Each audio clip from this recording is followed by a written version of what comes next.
Hi, my name is Senga Lindsay. We're standing on top of my edible green roof here in North Vancouver. I'm a landscape architect and also a beekeeper, and today I'm going to show you how to winterize your bees. Now, we've all heard about the bee colony collapse. I fully believe that one of the reasons why the bees are dwindling so quickly is because we have to get to the root of the problem. We've got to build up our hives, we've got to protect them in the winter, make sure that they're medicated and well fed and healthy going into a winter. Because in essence, these guys sit here in the hive for about 4 months, and this is when the incidences of mites and diseases and all sorts of things build up in the hive, because the bees literally go almost semi-dormant the colder it gets, so they can't maneuver around, they can't clean themselves, their hives very effectively. That's my theory, so we're going to test it out when we come back in my vlog in the early spring and see how I do. So, step number 1. The first thing I did this earlier in September was I put in these Varroa mite strips. Now, I've just pulled these off the hive right next door. This actually is an example of a fully winterized hive. I'm going to take you step by step through this hive to show you what I did. So step number 1, I put in these Varroa mite strips in both these hives. Basically 4 strips for the 2 boxes. That helps to kill off and control the Varroa mite during the winter, which is one of the leading causes of the bee death or bee colony deaths. So we're going to open the hive and we'll take a look and show you exactly what I did. So step number 1, I'm going to pull off the weight.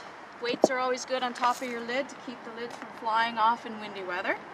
Pulling off the lid, taking my handy dandy smoker, and as you've seen in my other vlogs, the smoker is very good for calming down the bees. In essence, they think there's a fire going on, so they dive back into the hive and gorge themselves with honey in anticipation of actually taking off. And that's why they get sort of sleepy and dopey and quite docile by giving them a little bit of smoke. You want to make sure that you don't do it too excessively, because the opposite can happen, is you can actually irritate them more. So give them a little bit of smoke. This is their inner cover, which will be important, and I'll show you a little bit later why. Give these guys, and they've got, the reason why these boards are so sticky and why you need a hive tool is because they create a bee glue that seals up their hive for the winter and stops moisture and wind from penetrating. Giving these guys a little bit of a smoke, and there you go. So, looks like we've got a fairly good colony. Not as strong as the other colony, but we're going to try to keep them and build them up as much as possible. Now, like I said, one of the things that you have to do is you have to feed them very well coming into the winter to build up their population. One of the things that I did first in September is I used these epi strips to control the mites. So what I'm going to do now is pull those strips out like you see. You only leave them in for 45 days. You don't want the medicine in there for the whole winter, because it can also work in the reverse and not be as beneficial for your bees. So I'm just going to go through the hive and start picking out the strips.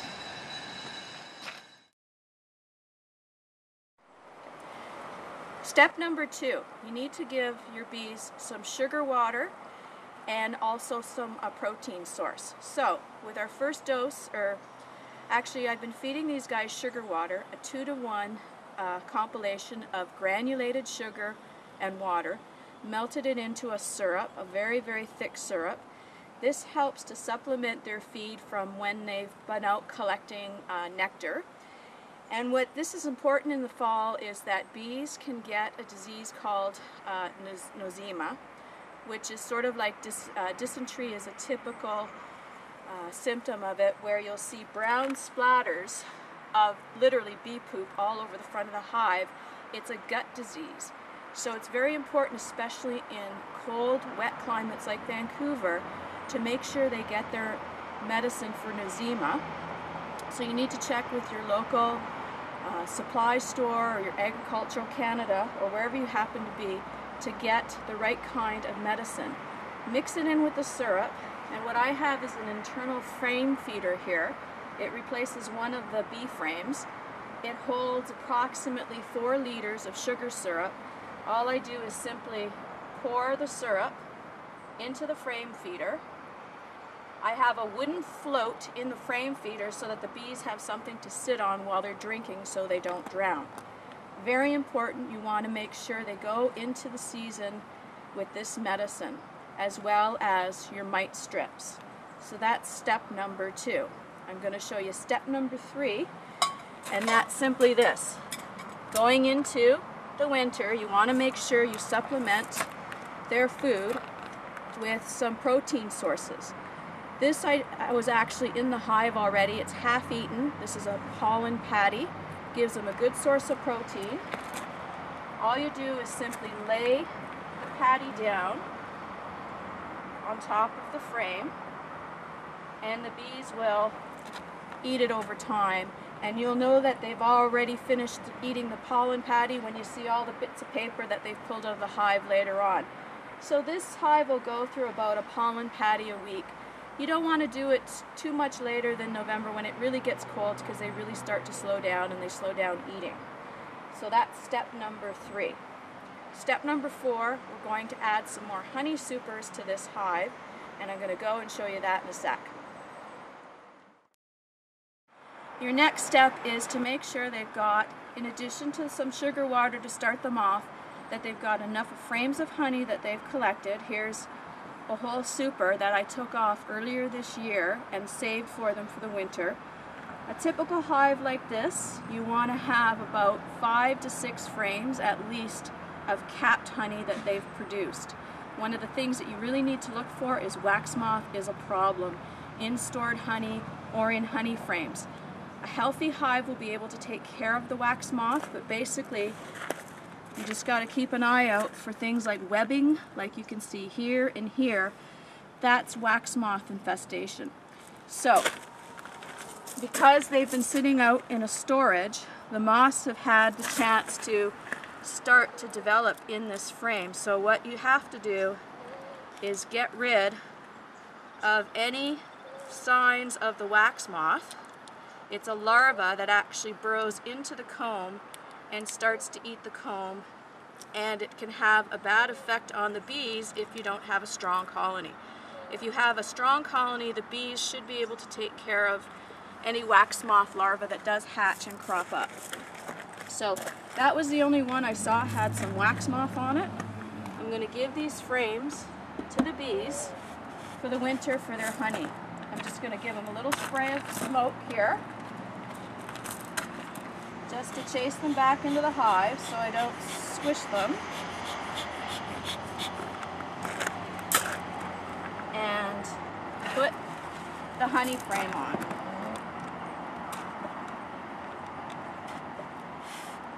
And just like so. So there you go. We're almost done. Now we have to make sure that we have to insulate our bees, keep them warm and dry for the winter, because like I said, if the temperature gets too low, they start to go dormant, and bees don't generally freeze to death, they starve to death, because if they get too cold and they can't maintain the core temperature of their hive, they can no longer move around to the honey stores. So we want to make sure we give them the best chance possible for overwintering. So this is the inner cover I used for this hive for the summer. I'm going to replace it. As you can see, the bees used to come out of the hive through this hole, and then this outer cover, which is for protection, would sit on top. But there's enough of a gap underneath that the bees come out and under the cover. But for the winter time, I need to insulate this cover, because in the winter time what we want to do is make sure that we block our lower entrance in every bee hive. In this example, the entrance is on the other side here, pointing out towards the sun. There's a little slot where the bees come in and out. Now, in the winter time, we want to make sure we block that, because we don't want cold drafts and rain or whatever to come in through the bottom. So we want to make sure that we have an inner cover like this with a slot that sits at the outer edge. I'll just reverse it just so you'll see what I mean. So the bees can come out, things can ventilate, and we can insulate our top cover without blocking that hole. So, put the inner cover on, and one of the little tips that I use every time I change covers or wood or anything is I make sure I do a little blow torching over all the wood to kill any pests or larvae or anything that might be nasty on these wood pieces. A little tip, a little blow torching helps to control things that have been stored and might be infected with something. So here's my inner cover. So step one is I take insulation. This is just regular, actually packing insulation, works great. I've cut the insulation so it fits onto the top cover. By doing this, it helps to slow down the condensation. Bees generate a lot of humidity in the winter time.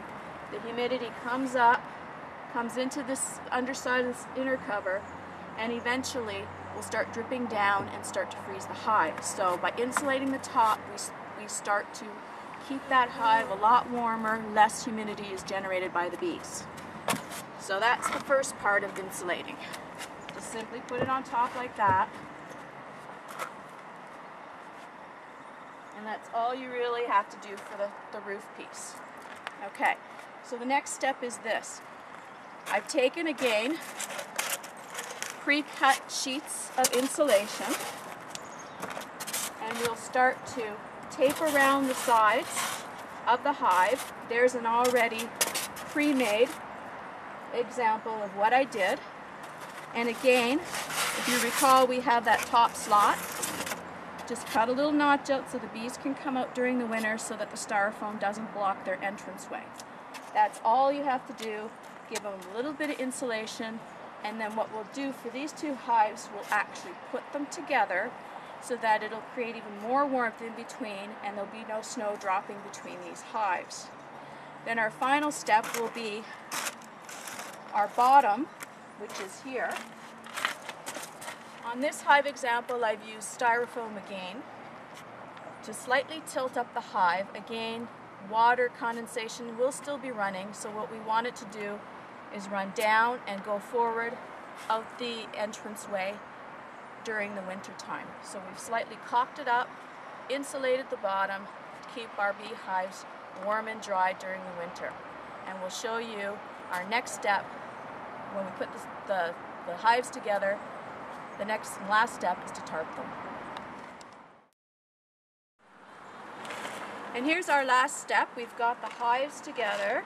As you can see, some of the bees are a little bit disoriented. Even moving it a couple of feet, they got to get used to where each colony goes into its own hive, because the entrances are quite close together. But as it cools down, they'll start to find their way back and they'll reorient themselves tomorrow, no problem. And the final step here is to make sure that we've waterproofing with a very low-tech way. This is just a bit of tarping. Again, I just want to have it so that the bees will stay fairly dry for the winter. For now, I'm just going to loosely put it over the back. I still want to maintain the front entranceways to the top and the bottom for now until it gets really, really cold, which should be in about another few weeks or so. But for now, I'm just going to put my tarp like this. We want to make sure that they have access to the upper and the lower entrances. As it gets colder too, I will totally block off these lower entrances and the bees will only have access to the top. So, that's our last and final step. Tarp her up, making sure the bees still have access to their entranceways. And that's it. That's how you winterize your beehives. If you want any more tips on raising bees or even on our edible green roof, because these guys live on our vegetable green roof for pollination, please visit my website at www.sengadesigns.com. Thanks for watching.